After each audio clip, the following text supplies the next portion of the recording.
আমাদের সবার দাবি এক, এর জন্য আমরা এখানে আসছি।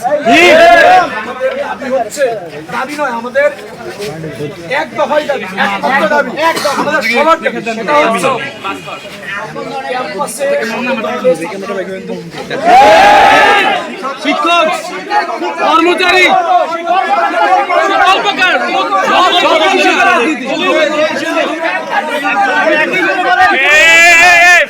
ফাঁকা করো, জায়গা দাও, ওনার জায়গা দাও। কথা বলবো কি বললেন?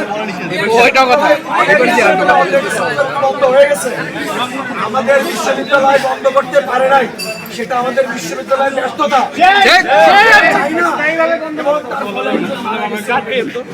এটা হচ্ছে সেই ব্যর্থতার ফল, সেটার জবাব আমাদের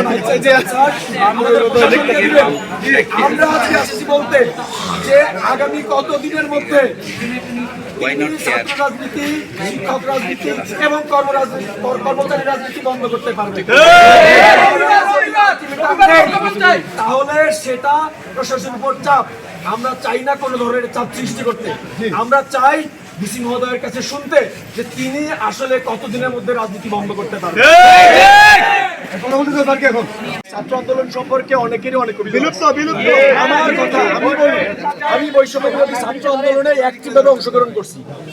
আমাকে সমন্বয়ক করার প্রপোজাল আসছে, আমি নেই নাই, আমি সৈনিক হিসেবে থাকছি। আমি এইখানে আহত হয়েছি, আহত হওয়ার পরে আমি 1 মাস বেড়ে শুয়েছিলাম, আমার কেউ ফোন দিয়ে খবর নেয় নাই। আমার বন্ধু শাকিল, সে অসুস্থ ছিল, তাকে কোনো সমন্বয়ক ফোন দেয় নাই। তাদের প্রতিজ্ঞা ছিল তাদের সুস্থতার জন্য চিকিৎসার খরচ দেওয়া হবে, কারোর কোনো খবর নেওয়া হয় নাই। কিছুদিন আগে আনসার আন্দোলনে একজন মারা গেল, যে সমন্বয়কদের বাঁচাতে গিয়ে তার তাদেরকে নিয়ে জানাজা করলো, মিটিং করলো, অনেক কিছু করলো, ফোকাসে আসলো। এরপরে তার ফ্যামিলির খবর নেওয়া হয় নাই। আমার খুলনায় বাড়ি, আমাকে ফোন দিয়ে প্রত্যেকদিন বলে যে আমার স্বামী মারা গেছে, সেই যন্ত্রণায় বাঁচি না, তার উপরে আমার 4টা সন্তান ঢাকার মধ্যে থাকতে হয়, তাদের থাকা খরচ নাই, খাওয়া খরচ নাই। এই ধরনের কোন ধরনের স্টেপ সমন্বয়কারীরা নেয় নাই, তারা নিজেদের আখের গোছাতে ব্যস্ত। আমাদের জাহাঙ্গীরনগর বিশ্ববিদ্যালয়ের জিতু ভাই, তিনি দেখেছি অনেক শিক্ষার্থীকে হেল্প করার চেষ্টা করেছেন, কিন্তু বাকিদের সহযোগিতার অভাবে আমার বিশ্বাস তিনি পারেন নাই। আমরা চাই অতি বিলম্বে জাহাঙ্গীরনগর বিশ্ববিদ্যালয় এই কমিটি ভেঙে দেওয়া হোক এবং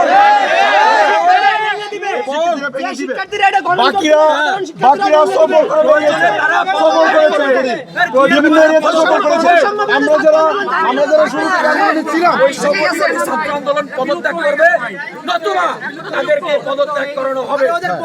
কারা করবে? সাধারণ শিক্ষার্থীরা করবে, কোনো সমন্বয় রাখবে না, টানে নাই, বামে নাই, সমন্বয় কোনো সংগঠন না। এখনই ছাত্ররাজনীতি বন্ধ এবং তাদের যে কমিটমেন্ট, সেই কমিটমেন্ট যেন তারা পূর্ণ করে।